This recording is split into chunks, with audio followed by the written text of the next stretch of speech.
Alright, today's little project, we're going to be doing a little upgrade on the Beamer. So we made these vents. They're venti, here's the template. Pretty sweet. And look at this one, it's a little spicier, maybe next time.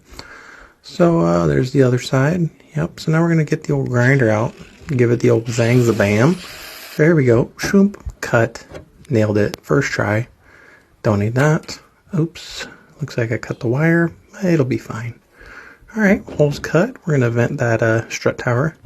Ooh, a little wiggly. Get that thing out of there. Yep, perfect. Drop in. First try. Every time. Nice.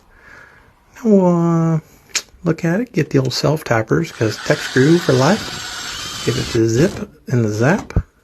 Get in there. Perfect. Finished product. Nailed it. Cost me 22 cents in screws. Got the metal from the old dryer. What do you think?